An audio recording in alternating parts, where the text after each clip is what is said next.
이거 하면서 분위기에서 네네. 이제 흘러 듣는 얘기가 뭐 네. 이렇게 하다 보면 수사하는 사람이 뭘 알겠습니까? 수사만 네. 하는 건데 이거 네네. 하다가 턱턱 막히고 그러면서 들리는 얘기들이 네. 예, 뭐 대통령실에서 이렇게 뭐 이렇게 알게 돼가지고 심각하게 보고 있다, 뭐 이런 얘기 듣고 제가 심적 부담을 얼마나 느끼겠습니까? 대통령실에서 또 연락이 왔나요? 대통령실에 얼마나 심적 부담을 느끼겠습니까? 하니까 아니 대통령실에서 또 연락이 왔나요? 이거는 어떻게 해석을 해야 됩니까? 대통령실에서 한번 연락이 왔었나 한번 보죠? 왔었는데 네. 또 연락이 왔니? 그러면 이거는 공지의 사실인 거죠? 우리가 모두 다 알고 있는 조병노와 백혜령 경정이 다 알고 있는 대통령실에서 한두 번 연락이 지금 오는 거구나. 이걸 지금 서로 간에 화자와 청자는 지금 다 알고 있다는 거잖아요.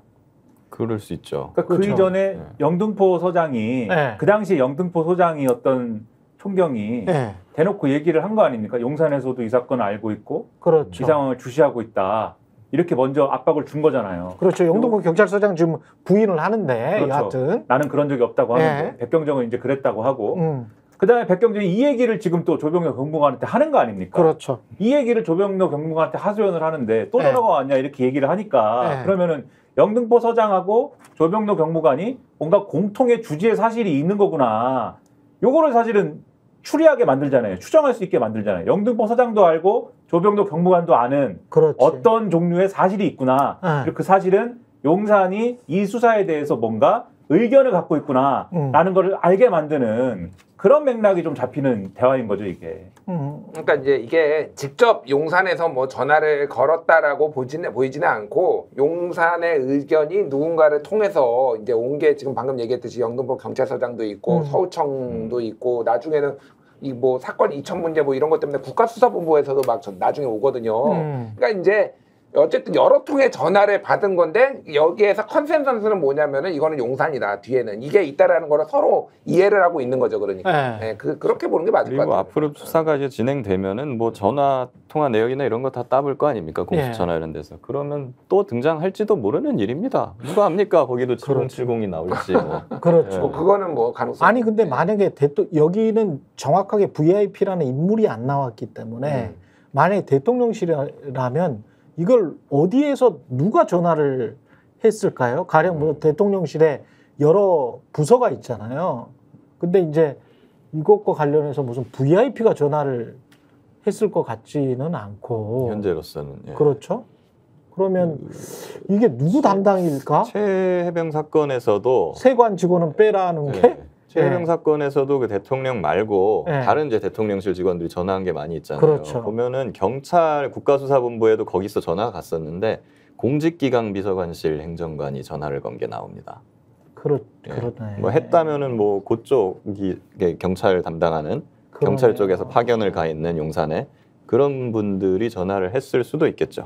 그러니까 뭐 여러 가지 가능성이 있는데 이 부속실장 강희구 부속실장도 그날 7월 31일 날 전화 통화하면서 다른 전화 통화들이 본물처럼 터져 나왔거든요. 이거는 최해병 사건. 최해병 사건에서 제가 말하는 거는 그러니까 뭐 가능성이 여러 개가 있는 거죠. 부속실장이 뭐 또 등장했을 수도 있고 말씀하셨다시피 이제 보통은 경찰에서 이제 파견이 많이 나가니까 그 사람이 담당자가 있는데 이 다이렉트로 지금 가는 고리들을 찾아. 예를 들면은 우리가 상상하는 거는 조병로가 있고 거기에 이제 관련된 사람이 이름은 등장 안 했지만 이종호가 있으면은 이게 루트가 이종호를 통해서 만약에 들어갔으면은 그 안에 경찰하고 이게 바로 연결됐을까? 그거는 잘 모르겠어요. 그러니까 뭐 다른 사람이 담당이 있는 거겠지. 그러니까 그거는 수사를 안 해보면 알 수가 없는 거예요. 지금은 이제 약간 그냥 추론? 상상의 영역인 거죠. 근데 다 추론일 수밖에 없는데 근데 상식적으로 이 사건의 얼개를 보면은 예를 들면 그 대통령실에 파견돼 있는 어떤 경찰 출신의 어떤 사람이 있다고 치는데 그 사람의 자체 판단으로 이거를 다 할 수 있었느냐에 대해서 저는 심대한 의문이 있어요. 이건 아닌 것 같아요. 그렇죠. 그 사람도 누군가의 더 큰 권력의 지시를 받지 않았으면 상황이 이렇게 움직이지 않는다.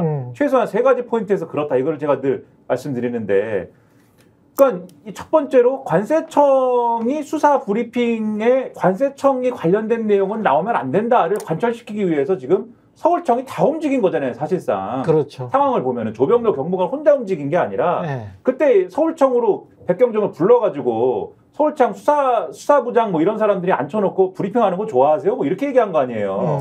그리고 그 당시에 이제 김강호 청장이 같이 있었던 거고 그런 상황들을 보면은 서울청이 전반적으로 이 사안을 컨트롤하려고 움직이지 않았으면은 성립이 안 되는 얘기고 심지어 이 사안을 뺏어오려고 하지 않았습니까? 마약 수사하는 부서에서 서울청 마약 수사하는 부서에서 그렇게까지 움직이려고 했으면 사실은 서울청이 다 움직였어야 되는 건데 그러면 서울청을 다 움직일 수 있는 사람 누구냐? 경찰청장이냐? 근데 중간에 보면은 경찰청장은 이 사안을 몰라요. 칭찬했었죠 처음에. 그렇죠. 처음에는 칭찬을 하고 뒤에 가도 이 세상 물정 모르는 사람인 게 윤희근 경찰청장이 조명로 씨를 막 징계하려고 그러잖아요. 예. 이거는 세상 물정을 모르는 사람인 거죠. 지금 이 국면을 보면은. 예. 그러니까 경찰청장은 모르고 그러면 경찰청장보다 센 사람이 서울청을 다 움직였어야 되는 건데 그런 정도가 되려면은 용산에 무슨 뭐 비서관이나 뭐 누구 한 사람이 할 수 있는 일이 아닌 것 같다. 이게 첫 번째 의심이고 두 번째 의심은 조병로 씨가 결국은 이거 관련해서 외압을 행사한 것 같다라는 게 얘기가 나오면서 징계 대상이 되지 않습니까? 근데 계속 말씀드리지만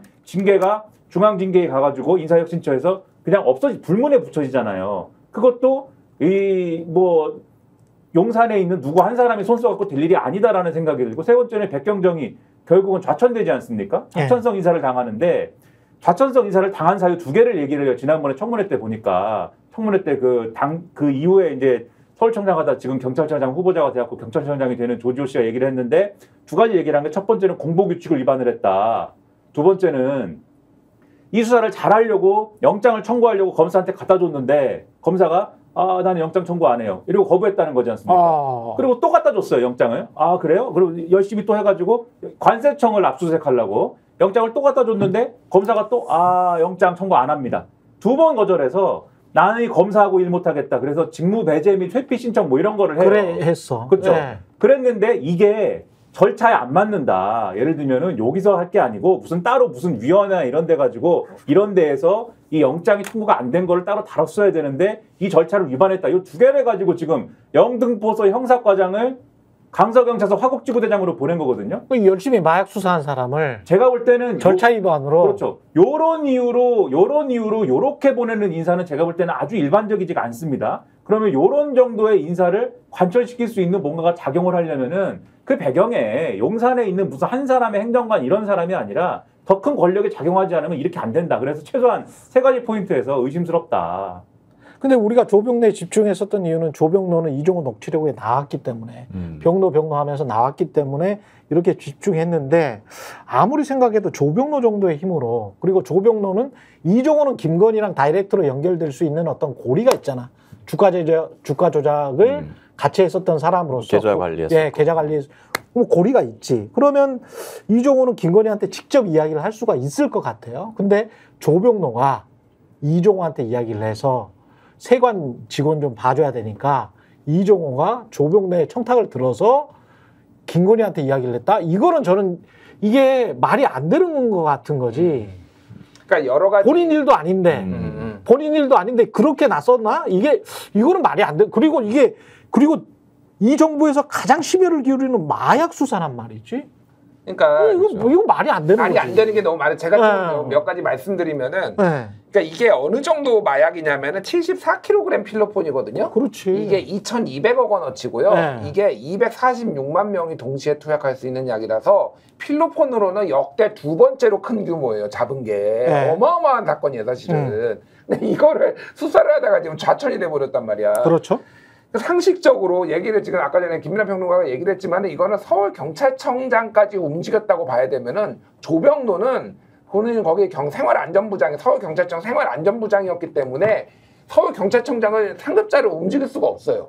그러니까 이거는 말이 안 되는 거야. 그러니까 더군다나 제가 잠깐만 첨언하면 더군다나 이분은 계속 승진이 누락이 돼가지고 죄송합니다. 멋쟁 해병 단톡방에 있는 분들한테 막 하소연을 하던 국면이었던 거잖아요. 추정을 하면은. 조병로. 그렇죠. 승진이 밀려가지고. 네. 승진도 밀리는 사람이 어떻게 서울청장을 움직입니까? 그러니까 이제 치안정감 못 올라가니까 지금 그게 말이 안 돼. 왜냐하면 문재인 정부 때 이 사람이 승진을 했더라고. 문재인 정부 때 승진을 했기 때문에 이 정부에서는 아무리 잘 보여도 내가 보기는 좀 힘들어. 조병로 경무관은. 그래서 빨간색으로 가시려고 했나 보죠. 그러니까 이거 그래 추론만 제가 말씀드릴게요. 추론만.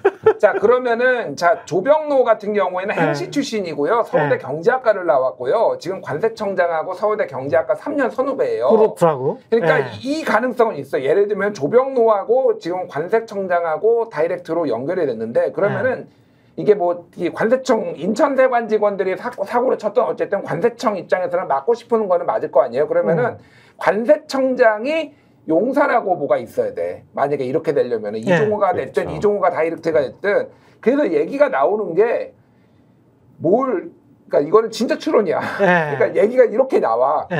김건희 여사가 뭘 들여오는데 몰래 들여오는데 관세청장 도움 받은 거 아니야? 아이 그러니까 그거 이제 찌라시고. 그러니까 이게 이런 얘기까지 나오는 거니까 이게 관계가 명확하게 규명이 안 되는 거예요. 그러니까 이 그림이 왜냐하면 서울경찰청장을 움직이려면은 조병로나 이종호 선에서는 움직일 수가 없으니까 용산을 무조건 타고 내려와야 되는 거예요. 그리고 이런 사건에 무슨 관세청장이 무슨 힘이 있어. 꼼짝 말하지. 검찰 경찰 입장에서 봤을 때는 관세청장까지 어떻게 해버릴 수 있는 거지. 자기 목이 날아갈 수가 있는데 관세청장이 어떻게 움직여 이거를. 그렇죠. 그것도 마약 사건이잖아요. 이거는.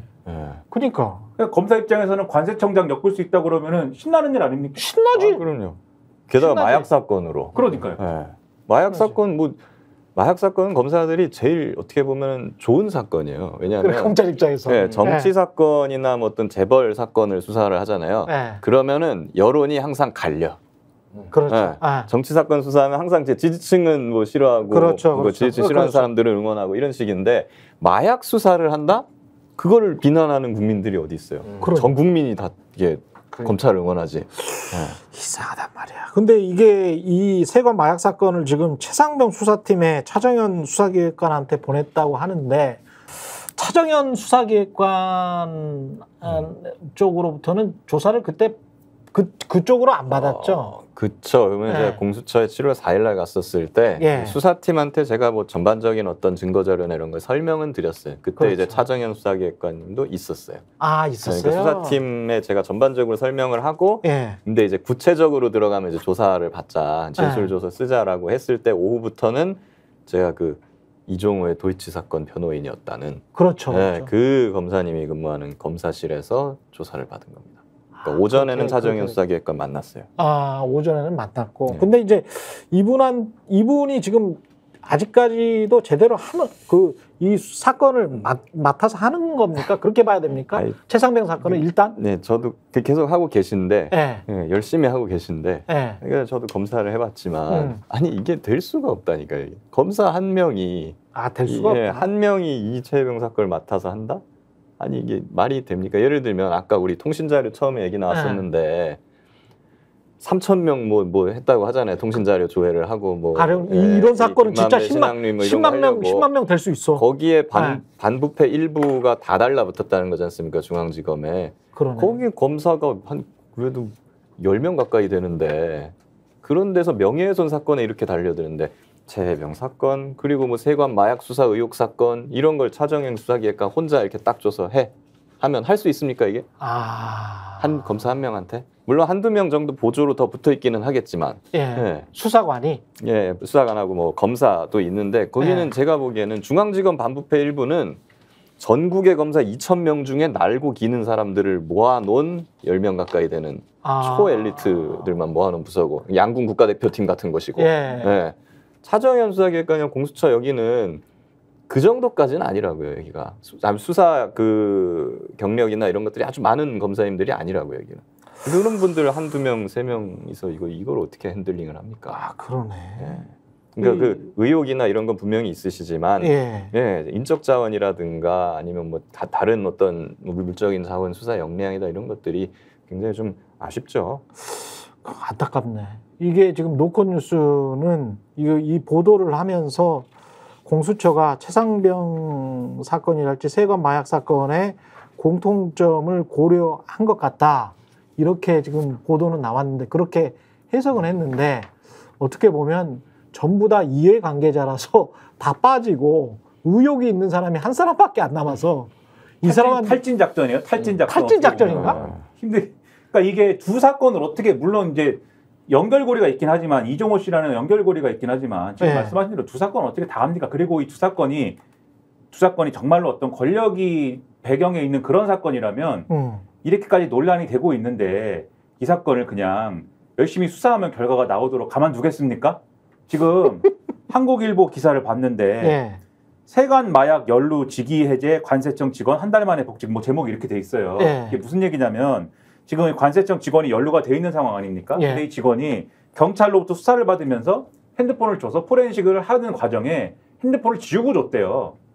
그러니까 초기화해갖고 줬대요. 와. 그래가지고 야 이게 증거인멸 정황 아니야 이래가지고 그렇죠. 야 그거는 일단 부적절하지 이래 관세청에서 이 사람이 직위해제가 됐는데 예. 근데 한 달 만에 그냥 복직이 됐답니다. 정상적으로. 그 왜 그러냐 물어봤더니 관세청에서 그 지운 거는 개인 촬영물 삭제 등을 위해서 휴대폰을 초기화했다라고 하고 그런 정도는 참작해 줄 수 있지 않을까요? 이렇게 얘기를 했다고 그러고 그다음에 이 지난해 9월 달에 관세청이 자체 조사를 했는데 이 사건은 세관 직원 연루 가능성이 낮다라고 판단을 했고 그다음에 고광효 관세청장이 지난달에 기재위에서 얘기한 거는 근무 상황과 사실관계를 검토하니까 이 우리 직원들의 실제 근무 상황하고 그 당시에 범인들의 진술이 너무 차이가 난다. 조직원 진술이 사실이 아닐 수 있다. 이렇게 주장을 했다. 그다음에 지금 이 관세청의 이 입장은 경찰 수사가 끝날 때까지는 이 직원들에 대한 감찰에 착수하지 않는다. 그러니까 기본적 입장이에요. 그러면은 조각을 맞춰오면 관세청장의 입장은 우리 직원들이 연루됐다고 하는 거는 이 범인들의 일방적인 주장이지 사실이 아닌 것 같아. 이런 입장이고 그래서 우리 직원들은 직위해제도 안 하고 그냥 일 시키는 게 맞아. 감찰도 안 할 거야. 언제까지? 경찰 수사가 나올 때까지인데 경찰은 수사를 하다가 지금 어떻게 됐습니까? 좌천되고 뭐 난리가 났잖아요. 경찰에서 예. 지금. 그럼 이 수사 결과가 어떻게 될까는 상당히 뻔한 구도로 가는 거다. 그럼 이 상황에서 공수처가 혼자 공수처의 모 검사가 혼자 이거를 떠안아가지고 수사한다고 하면 과연 원하는 결과를 낼 수 있을 것이냐는 저 같은 사람들은 의문을 가지게 된다는 거죠. 굉장히 확실히 닮아 있어요. 임성근 전 사단장도 보직해임 안 당하고 잘 근무하고 있잖아요. 정책연수 그렇죠. 가서. 그렇죠. 관세청 직원도 어떻게 보면 같은 꼴이네요. 지금. 그러네. 네. 그리고 이제 임성근 사단장은 지금 명예 전역 하겠다라고 나와 있고 아까 그 검찰도 좀 이상하네. 검찰도 생각을 해보니까 영장 청구를 2번이나 했는데 2번 다. 그렇죠.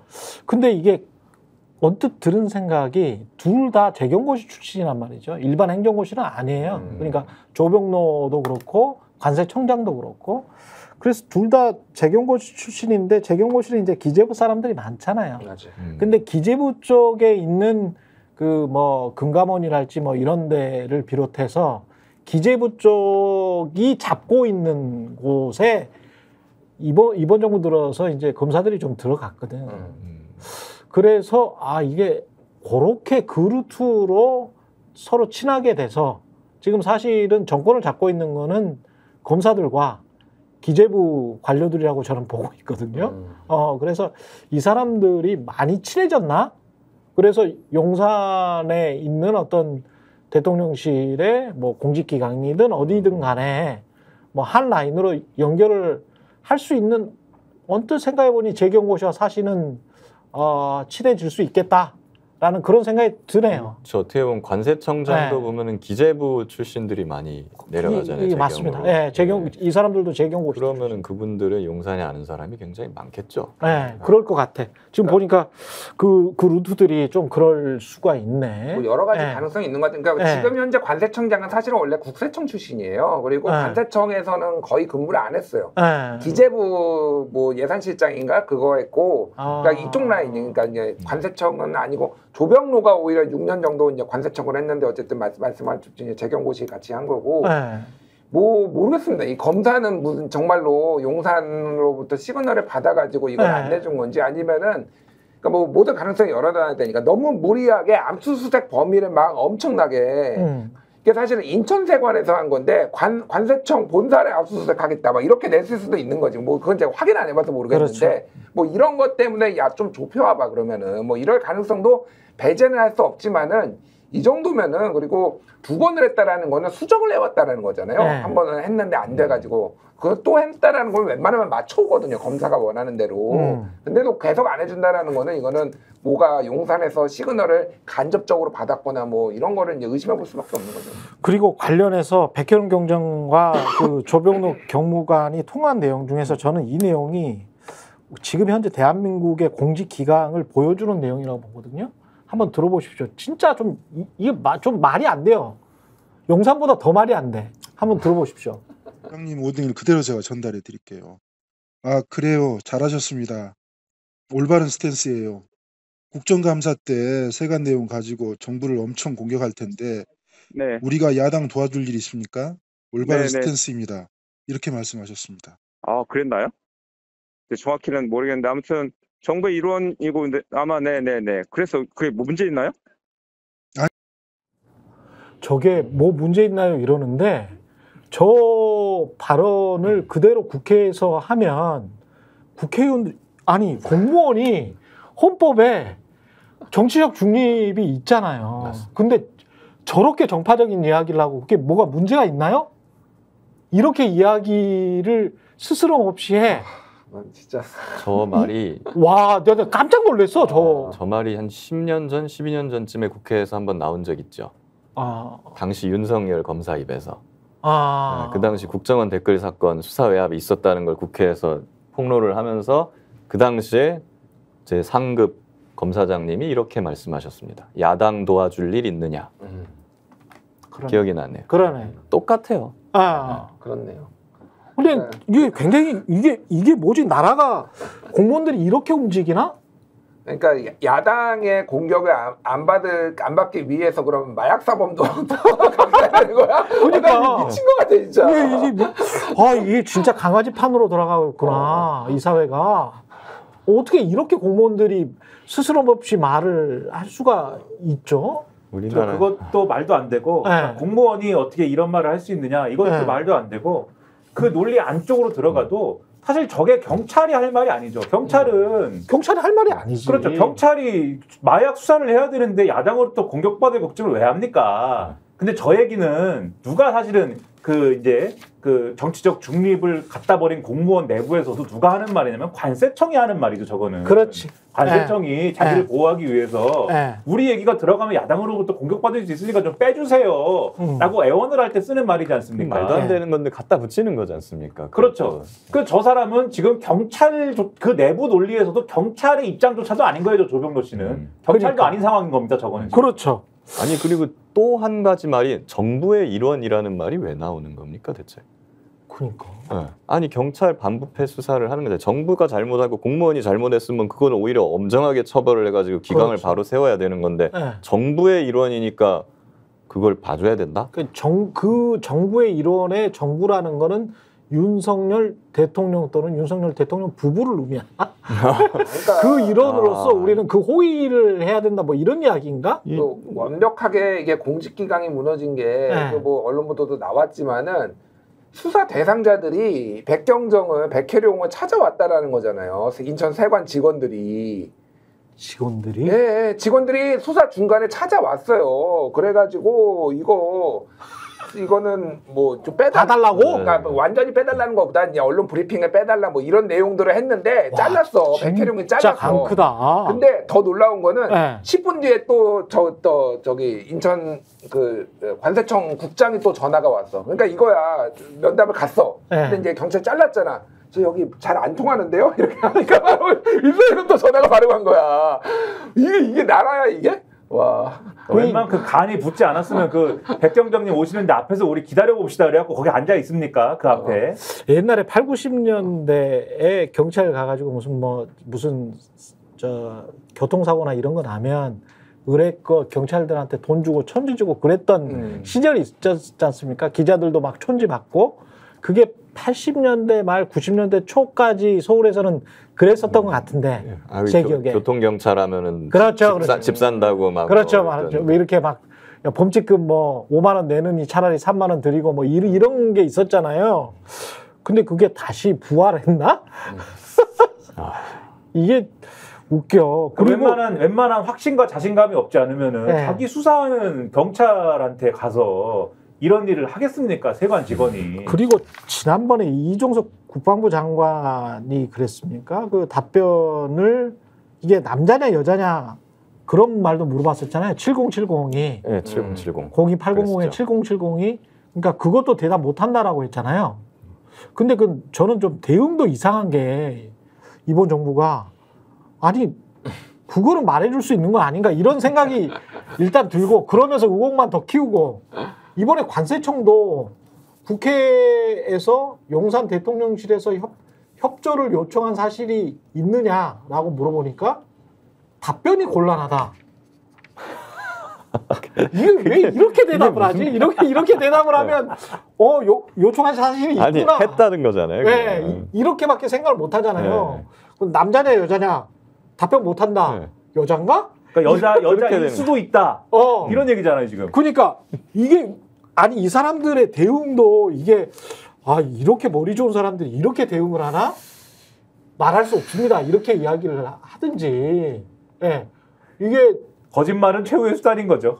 답변이 곤란하다. 답변이 곤란하다라는 말을 어떻게 관세청에서 이게 왜 곤란한 겁니까?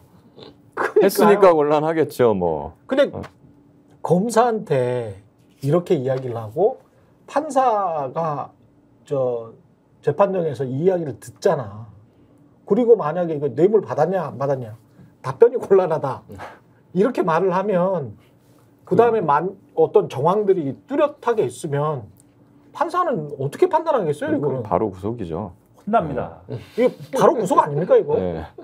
아니, 사실상 자백을 하는 거랑 거의 같은 거 아니겠어요? 수사하는 사람들은 이런 말 들으면 당연히 했다고 생각을 하지 이게. 예.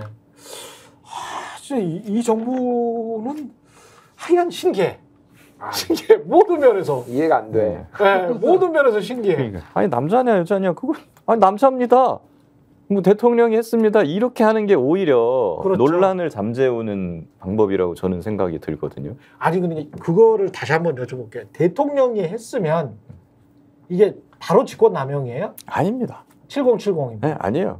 그리고 왜 그러냐면 대통령이 그냥 그 정도 전화해가지고 다시 한번 이거 좀 심할 수도 있으니까 다시 한 번만 살펴봐. 요 정도 선으로만 얘기했다 한다면 그렇지. 네, 그러면은 이거는 아무것도 안 될 수도 있어요. 그러니까 구체적으로 나는 그렇게 지시를 한 적이 없고 다시 한번 살펴봐라고 했는데 밑에서 오버했다. 네. 그렇게 떠넘길 수도 있는 거 아니에요? 그렇죠. 그렇게 뭐 대부분 그런 식으로 이제 변명들을 많이 하잖아요. 그렇게 그렇지. 하면은 사실 수사기관 입장에서는 턱턱 막히는 거예요, 이게. 뭐 더 할 수가 없잖아요. 그렇지. 근데 구체적인 내용은 지금 없잖아. 난 다시 한번 살펴봐. 이렇게만 말했다. 근데 그거는 네. 본인이 이제 박근혜 수사해봐서 아는 거지. 처음에는 뭐 태블릿 PC 얘기 언론 보도 나왔다가 이제 하나하나씩 될 때까지 파는 거 아니에요. 그러니까 분명히 이거 특검 들어가면은 그런 식으로 할 거다라고 지레 이제 겁을 먹는 측면도 있는 거죠. 그러니까 자기가 그렇게 했으니까. 그렇죠. 그때는 박근혜 때도 계속 파다가 나중에는 이제 국정원 특활비도 나오고 막 이렇게 냈던 거 아니에요. 처음에는 뭐 문고리 3인방 얘기 나오다가 막 이제 계속 옮겨갔거든요. 그거를 잘못했다라는 게 아니라 어쨌든 그런 식으로 지금은 이게 안 나올 것 같아도 딴데 특히 김건희 여사가 완전히 이제 저는 약한 골이라고 보기 때문에 어떤 식으로도 나올 거라고 봐요. 그걸 아는 거지 그러니까. 지금 보면 어떻게 보면 국민의힘이나 이런 데서 어떻게 보면 약간 좀 이제 온건파라고 할까요? 그러니까 뭐 김웅 전 의원이라든가 막 이런 분들은 그냥 특검을 하자. 대통령이 그때 전화한 거 인정을 해라. 그거 어차피 직권남용 안 된다. 법리적으로 들어가면은 그냥 받자 이렇게 말을 하거든요. 그런 주장들을. 근데 그걸 안 받는 이유가 뭐겠어요. 왜 안 받는지 모르겠어요. 혹시 법리적 궁금증은 전화를 했고 그러한 뭐 마일드한 수준의 얘기를 한 것도 맞는데 그 배경과 의도와 동기가 불순했다라고 하면 혹시 죄가 됩니까? 그러면은 좀 얘기가 될 수는 있습니다. 근데 지금 보면은 그 7070 통화하고 나서 이틀 뒤에는 자기 핸드폰으로 전화한 게 나와버리지 않습니까? 대통령이. 그렇죠. 그건 또 이종섭 장관이 그건 대통령께서 전화한 게 맞다고 인정을 하잖아요. 대통령이 전화한 거는 이미 나왔어요. 근데 굳이 이틀 전에 한 번 더 한 거 요거를 왜 굳이 대통령이라고 안 밝히냐 이거죠. 그러네. 네, 그건 오히려 대통령이라고 밝히는 게 의혹을 더 깔끔하게 잠재울 수 있는 방법이거든요, 이게. 그러네요. 여사님인가? 네. 만약에 김건희 여사가 전화를 했으면 이게 형법으로는 어떤 죄가 돼요? 이게 민간인이? 민간인은 아무 죄도 안 되죠. 직권남용은 공무원만 범할 수 있는 죄라서. 아무 죄도 안 돼요. 그러니까 김건희는 죄가 안 돼? 그러니까 직권이 없으면 네. 양승태 전 대법원장도 네. 직권이 없다 재판에 개입할. 그래서 무죄가 난 건데 심지어 공무원 대법원장도 아닌 아예 민간인이 이렇게 공무원한테 전화해갖고 이렇게 하세요 하면은. 근데 김건희의 말을 들은 다만 만약에 말을 들었다면 국방부 장관이나 이런 사람들 다만 이렇게 될 수는 있는 거예요. 그러니까 이종섭 장관은 직권남용이 될 수가 있죠. 그렇겠지. 그 말을 근데 그러면 김건희 여사가 만약에 전화했다면 공범이 될 수가 있어요. 공범이 될 이종섭 장관은 직권남용죄가 될 수가 있거든요. 거기에 가담한 공범은 민간인이라 하더라도 처벌을 받을 수가 있어요. 최순실이 그렇게 처벌받았죠. 그리고 더 근본적으로는 그렇게 되면은 국정농단 아닙니까?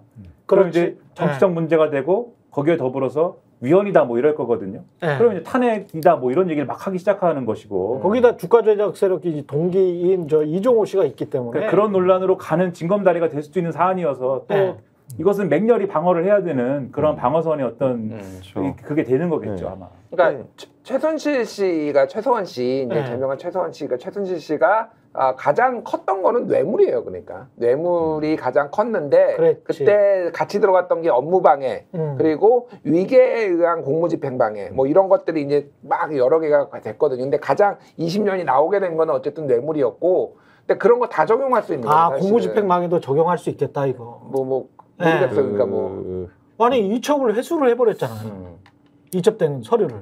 공무집행방해는 이제 폭행이나 속임수나 협박을 해야 되는데 위계 아까 속임수 모르겠어요. 근데 이제 뭐 협박 그쵸 영부인이 전화하면 그 자체로 협박 무섭기는 하겠죠. 무서운데 나 진짜 무서워. 내 말 안 들으면은 위해를 가할 수 있다. 제일 무섭다고.